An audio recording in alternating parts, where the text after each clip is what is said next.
Hello my dear students, solid state lessonல இருந்து ஒரு FCC unit செல்லோட பேக்கிங் எஃபிஷியன்சியை எப்படி கால்குலேட் பண்றது இதை பத்தி தான் இந்த வீடியோல டிஸ்கஸ் பண்ண போறோம். முதல்ல உங்களுக்கு ஃபேஸ் சென்டர்ட் கியூபிக் யூனிட் செல்லுன்னா என்னன்னு தெரியணும். இதுதான் ஒரு கியூபிக் யூனிட் செல். இப்போ இதுக்கு 8 கார்னர்ஸ் இருக்கும், 8 கார்னர்ஸ்லையும் ஆட்டம்ஸ் இருக்கும். இப்போ ஃபேஸ் சென்டர்ட் அப்படிங்கிறப்ப இதோட ஃபேஸை பார்க்கணும். ஃபேஸ்னு நம்ம எதை மீன் பண்ணுறோம்னா இந்த கியூபோட அத்தனை சைட்ஸையும் ஃபேஸ்ன்னு சொல்கிறோம். ஸோ 1 பாருங்கள், மேலே 1 கீழே 1, ரைட்டா, 2 ஃபேஸ். அப்புறம் 1 2 3 4 மொத்தம் 6 ஃபேஸஸ் இருக்குது. ஸோ ஒரு ஃபேஸ்லையும் ஒரு ஆட்டம் இருக்கிறப்ப apart from the atoms at the கார்னர்ஸ்லையும் ஆட்டம்ஸ் இருக்குது. அது இல்லாமல் ஃபேஸ்லையும் ஆட்டம்ஸ் இருக்கிறப்ப அதை நம்ம FCC யூனிட் செல்லுன்னு சொல்லுவோம். ஸோ இந்த FCC யூனிட் செல்லுக்கு தான் நம்ம பேக்கிங் எஃபிஷியன்சியை கண்டுபிடிக்க போகிறோம். இந்த FCC யூனிட் செல்லை நம்ம எப்படி சிம்பிளாக ட்ரா பண்ணலான்னா, முதல்ல ஒரு கியூபை போட்டுருங்க.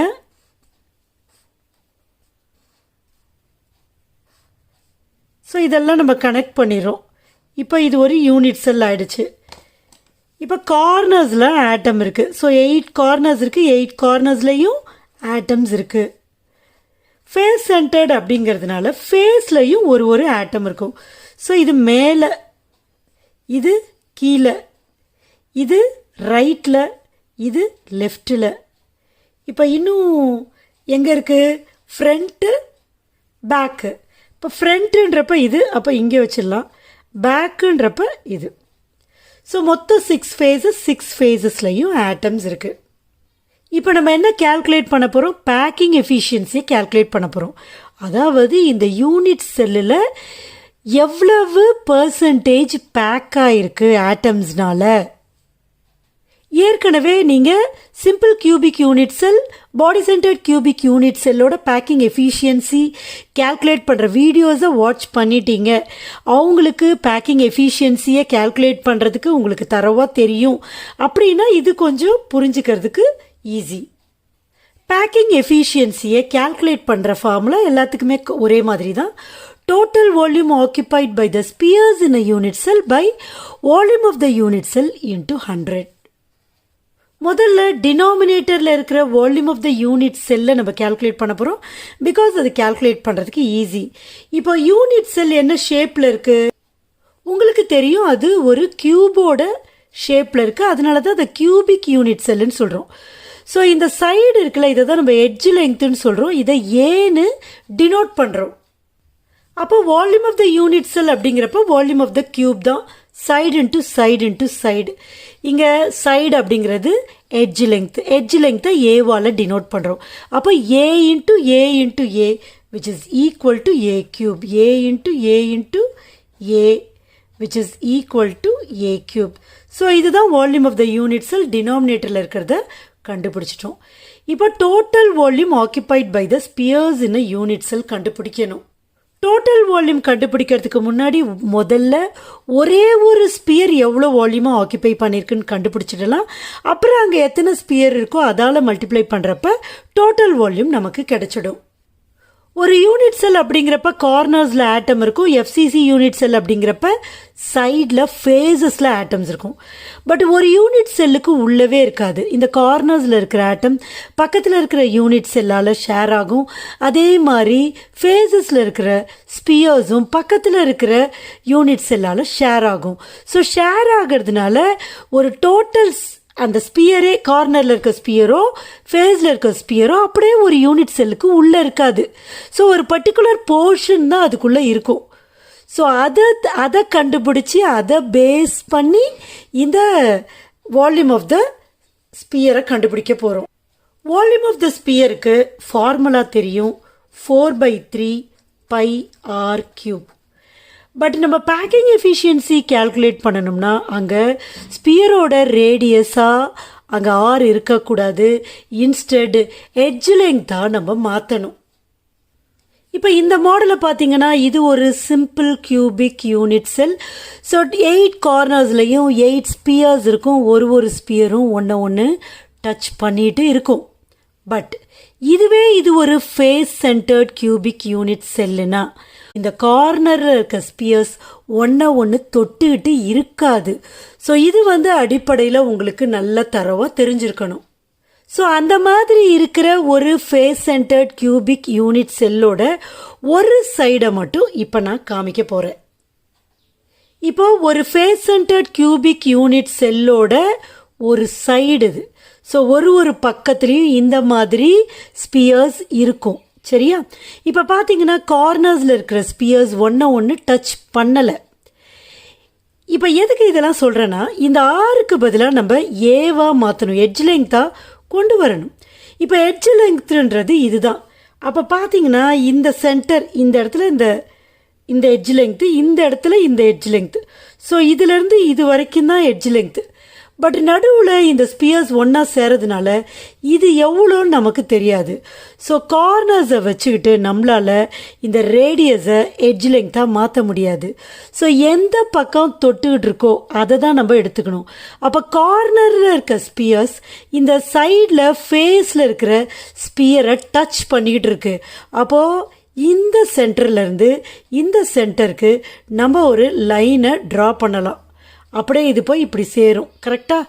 அப்போ இந்த லைனுன்றது யாருன்னு பார்த்தீங்கன்னா, இந்த சைடோட ரைட்டாக டயக்னல் இது. அப்போ இந்த டயக்னல் எப்படி இருக்குன்னா சாஞ்சிக்கிட்டு இருக்குது. ரைட்டா? இப்போது இந்த லைன் பார்த்தீங்கன்னா இந்த 3 ஸ்பியரையும் டச் பண்ணிகிட்டு இருக்குது. அப்போ இந்த லைனுக்குள்ளே ஒரு ரேடியஸ், ரைட்டா, இந்த ஸ்பியரோட ஒரு ரேடியஸ், இந்த ஸ்பியரோட 2 ரேடியஸுமே இருக்குது, ஃபுல்லாக இருக்குது. அதனால் இது ஒரு ரேடியஸ், இது 2வது ரேடியஸ், இது 3வது ரேடியஸ், இது 4வது ரேடியஸ். ஸோ இந்த டயகனலில் ஃபேஸ் டயகனல்னு பேர், இதுக்குள்ளே 4 ரேடியஸ் இருக்குது. ஓகே? ஸோ பார்த்தீங்கன்னா இங்கே நம்ம பேர் கொடுத்துடலாம், ஏபிசி. இது ஒரு ஆர், இது ஒரு ஆர், இது ஒரு ஆர், இது ஒரு ஆர், இது ஒரு ஆர். அப்போ இந்த ஏசியில் 4 ஆர் இருக்குது. இப்போ ஏசி எவ்வளோன்னு நமக்கு தெரியாது. கரெக்டாக? அப்போ அதை கண்டுபிடிக்கணும். அப்போ எப்படி கண்டுபிடிக்கிறது? நமக்கு இதெல்லாம் எட்ஜ் லெங்க்த்துன்னு தெரியும். இது ஏ, இது ஏ, இது ஏ, இது ஏ, எட்ஜ் லெங்க்த்தெல்லாம் ஏ. ஆனால் இந்த ஃபேஸ் டயக்னல் எவ்வளோன்னு நமக்கு தெரியாது. அப்போ நம்ம இங்கே என்ன பண்ணுறோம்னா, நம்ம 10th படித்த ஒரு மேத்தமேட்டிக்கல் ஆப்ரேஷனை அப்ளை பண்ண போகிறோம். என்ன, இது சாஞ்சிக்கிட்டு இருக்கா, இது ஹைபாட்னியூஸ்னு கன்சிடர் பண்ணலாமா? இது அட்ஜசன்ட், இது ஆப்போசிட் அப்படின்னு நம்ம கன்சிடர் பண்ணால் we can apply Pythagoras theorem. Pythagoras theorem என்ன சொல்லுது? இங்கே போடுற ரஃபருக்கு ஏசி ஸ்கொயர்ட் ரஃபருக்குள்ள இதையும் நீங்கள் இதுக்கப்புறம் எழுதணும். இதுதான் hypotenuse. Hypotenuse squared is equal to adjacent squared. அட்ஜசண்ட்டை ஏபின்னு வச்சுக்கிறோம். AB squared plus opposite squared BC squared. இது எங்கே? ஃப்ரம் ட்ரையாங்கிள் ஏபிசியிலேருந்து. கரெக்டாக? அப்போ ஏசி நமக்கு தெரியாது, அப்படியே வச்சாச்சு. ஏபி தெரியுமா? தெரியும், ஏ ஸ்கொயர்டு. பிசி தெரியுமா? தெரியும், ஏ ஸ்கொயர்டு. அப்போ AC squared is equal to A squared plus A squared which is 2a squared. அப்போ ஏசி என்னது? ஏசி வேணும்னா இந்த பக்கம் ரூட் எடுக்கணும், விச் இஸ் 2க்கு ரூட் எடுக்க முடியாது, வேறு டெசிமல் வரும், அதனால் ரூட்டுன்னு வச்சுக்கிறோம். ஏ ஸ்கொயர்டுக்கு ரூட் எடுத்தால் ஏ. அப்போ AC is equal to √2a. இப்போ நம்ம இங்கே சப்ஸ்டியூட் பண்ணுறோம். என்ன பண்ணுறோம்? 4r இஸ் ஈக்குவல் டு √2aன்னு போடுறேன்.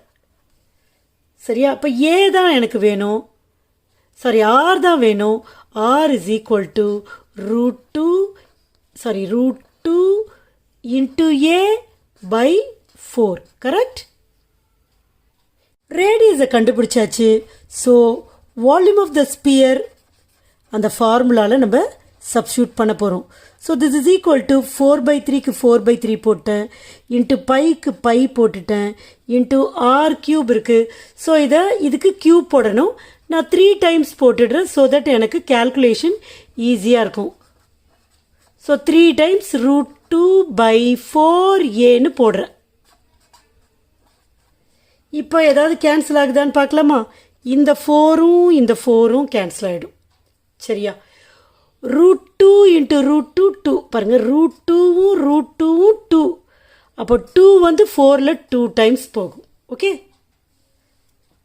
ஸோ இதை எப்படி போடலாம்? ஒரு √2 இருக்குது, a cube இருக்குது, pi இருக்குது, by 3 2s are 6, 6 4s are 24. Okay, நம்ம ஒரு ஸ்பியருக்கு தான் வால்யூம் கண்டுபிடிச்சிருக்கோம் இல்லையா? பட் ஒரு FCC யூனிட் செல்லில் எத்தனை ஸ்பியர்ஸ் இருக்கோ அத்தனை ஸ்பியர்ஸ்க்கும் நம்ம டோட்டல் வால்யூம் கண்டுபிடிக்கணும். ஒரு FCC யூனிட் செல்லில் எத்தனை ஆட்டம்ஸ் இருக்குது? இது நம்ம ஆல்ரெடி டிஸ்கஸ் பண்ணிட்டோம். இது உங்களுக்கு ஆல்ரெடி நல்லா கிளியராக தெரிஞ்சிருக்கணும். 4 ஆட்டம்ஸ் இருக்கும், 4 ஸ்பியர்ஸ் இருக்கும். இப்போ நம்ம ஒரு ஸ்பியருக்கு தான் கண்டுபிடிச்சிருக்கோம். அப்போ டோட்டல் வால்யூம் அப்படிங்கிறப்ப 4 இன்ட்டு இந்த வால்யூம். அப்போ நம்பர் ஆஃப் ஆட்டம்ஸ் பார்த்தீங்கன்னா 4, வால்யூம் பார்த்தீங்கன்னா √2 by 24 a cube pi. இப்போ இந்த 4 இந்த 24ல் 6 டைம்ஸ் போகும். கரெக்டா? So this is equal to √2 by 6 a cube into pi or pi a cube, எப்படி வேணா வச்சுக்கலாம். So volume of the unit செல்லும் கண்டுபிடிச்சிட்டோம், total volume occupied by the ஸ்பியர்ஸும் கண்டுபிடிச்சிட்டோம். இப்போ நம்ம ஃபார்முலாவில் சப்ஸ்டியூட் பண்ணிடலாம். ஸோ இந்த ஃபார்முலாவில் நம்ம சப்ஸ்டியூட் பண்ணிடலாம். இது வந்து √2 by 6 a cube into pi, ரைட்டா, divided by volume of the unit cell a cube into 100. Okay, இப்போ a cube-ஐயும் நம்ம கேன்சல் பண்ணிடலாம். So this is equal to √2 by 6 into pi into 100. கரெக்டா? இப்போ √2க்கு பதிலாக நீங்கள் 1.414 போடுங்க, இன்ட்டு பைக்கு பதிலாக 3.14 போடுங்க, இன்ட்டு 100 by 6.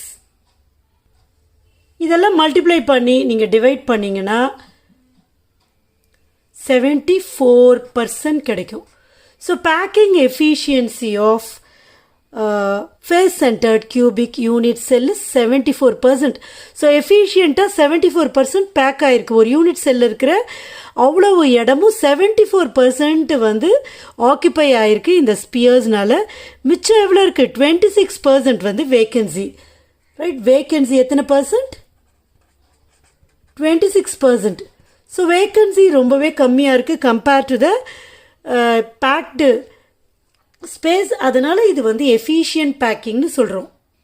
ஸோ இந்த பார்ட்லேருந்து நமக்கு எப்படி கொஷின்ஸ் கேட்கலாம்னா, டைரக்டாக டெரிவேஷன் மாதிரி கேட்கலாம். Calculate the packing efficiency of FCC unit sell.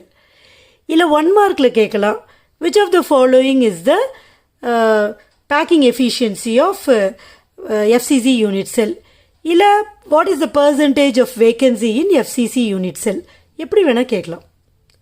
Hope you understand. Thank you.